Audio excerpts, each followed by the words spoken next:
guys, it's Amy the Common Sense Cook, and today I wanted to do a Common Sense Philosophies. Now, if you've been following my blog, you might know what that means. That means I'm just basically talking about, in general, ideas about food that really don't have to do with recipes. It's just kind of background or how I feel about things. And so today I wanted to share kind of how I got started cooking, my background with cooking, and what keeps me inspired. Because I think, especially if you're just now starting to cook, I'm 27 and I really didn't get into cooking until I was 25, 26. And when you're new to it, you need something to keep you going. You need that passion that keeps you cooking and experimenting, and that's my favorite thing, is experimenting. So to back up a little bit, my mom was a single mom that raised me, and a lot of times we didn't have cooked food just because she was working, and so we would eat whatever we wanted. But my mom, the funny thing is my mom is a great cook. She just doesn't cook that much, and she's really good at baking. She reproduced some almond butter cookies that I had made. She did a great job. But her mom was a good cook, and but I really think when I think about the cooks in my family, I think about my Nana Pat and her chocolate gravy, which is the best. And I think of my Grandma Ellen, who made me try fried green tomatoes, which are amazing, and I cry thinking about being nightshade intolerant now and not being able to have tomatoes, because I mean that I remember that fondly. And then I also remember my Aunt Linda, and this is my Aunt Linda and my oldest when she was a little baby, and my Aunt Linda passed away this year, so if I start to tear up talking to her about her, I apologize. But I remember sitting at her bar in her house and watching her peel potatoes or tomatoes or slice cucumbers, or chop up onions. You know, she was really the person that got me to try things. I didn't like spaghetti when I was a kid, but I'd eat my Aunt Linda's spaghetti. I didn't like eggs when I was a kid, but I'd eat my Aunt Linda's eggs. So that's kind of how it went, and I mean, I really kind of miss her goulash and beans and fried taters and cornbread. Oh my gosh. But she was the cook of the family, I think, and a lot of us learned a lot from her, and she will always be missed, especially when I think about her. But this is a magnet that I keep in my kitchen, so she's always in my kitchen with me. So as I got old enough to move out on my own, 17, 18 years old, kicked out into the world, and here I am, and I have no clue how to cook. And a lot of times I fell into that place where you just go out to eat, you get fast food, you get something quick. Even if it's not fast food from a restaurant, you get that fast, easily prepared food. So it wasn't really until I was about,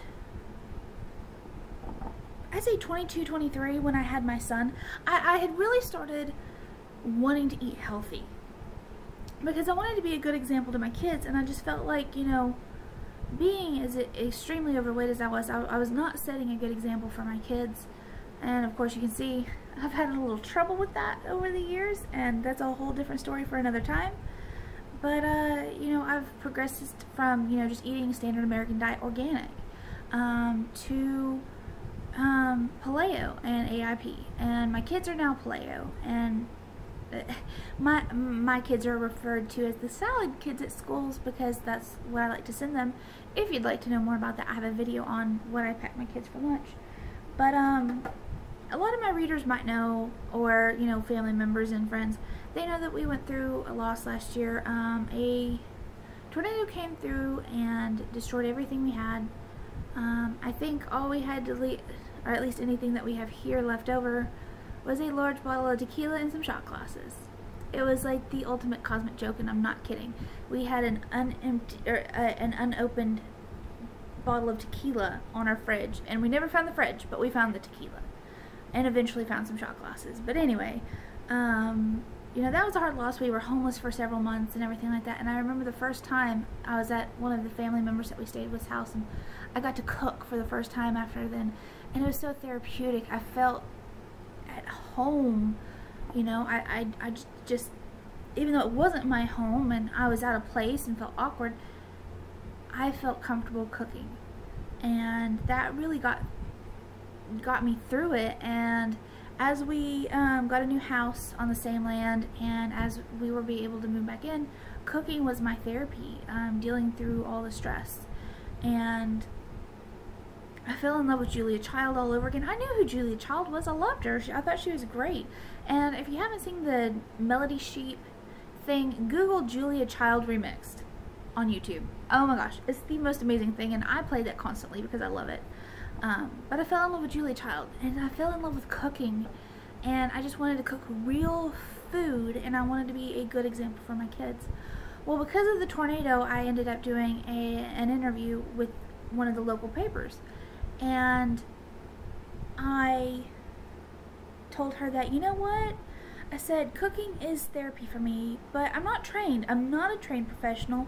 I've never worked in a restaurant except for as a waitress, and I'm basically just a common sense cook. And she's like, you know what, that would be a great tagline for a food columnist. And that's how I started. I had 4 or 5 recipes published in the local paper, which was surreal to me, because I had come through so much, and to be able to have somebody believe in me like that, that really, that helped me get through a tough time. And the paper didn't do very well itself, so the column is now gone, but I started a blog kind of at the same time about it so I could write my recipes. And basically it was such a local paper just for our town that I wanted my family members to be able to see what I was doing too.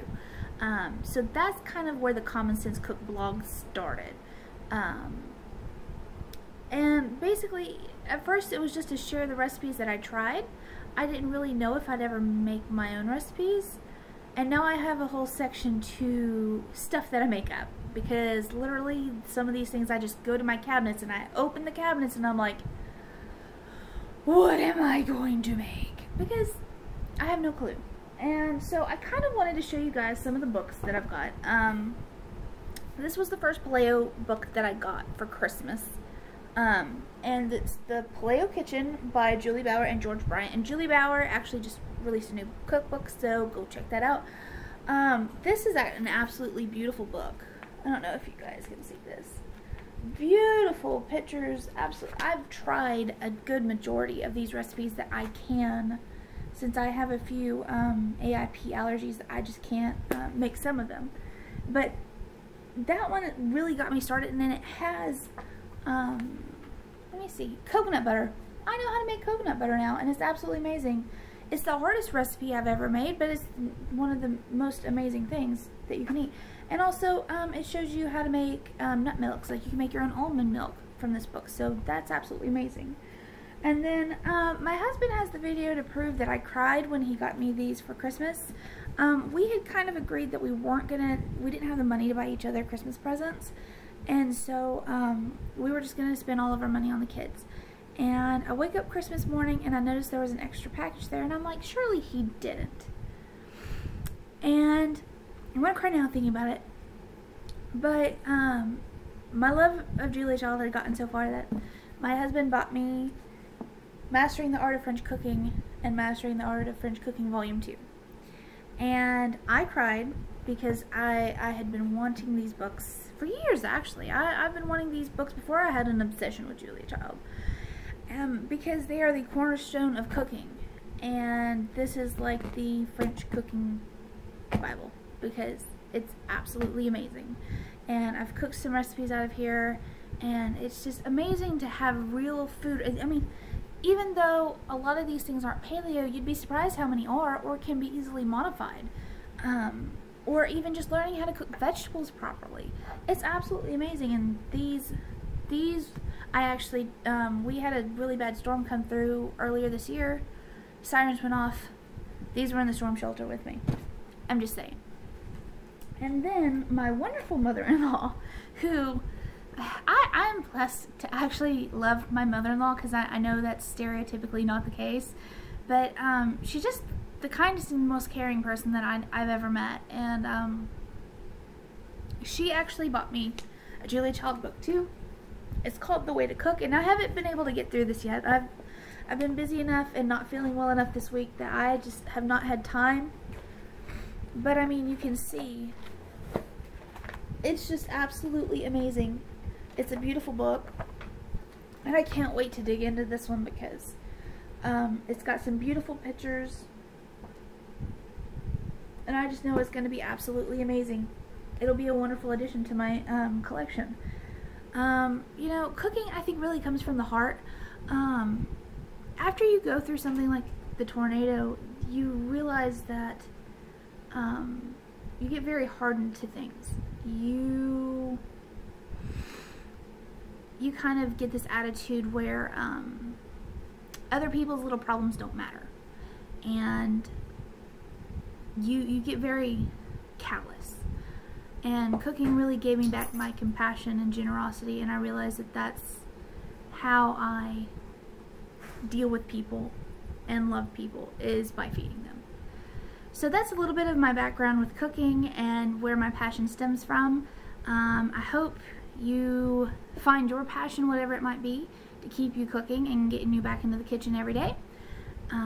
And I hope you will come back next time to see my next video. I'm pretty sure I'm going to go film some homemade sauerkraut, so I hope you'll stay tuned for that. We'll see you next time, and remember, guys, there's only one wrong way to cook, and that's to not cook at all.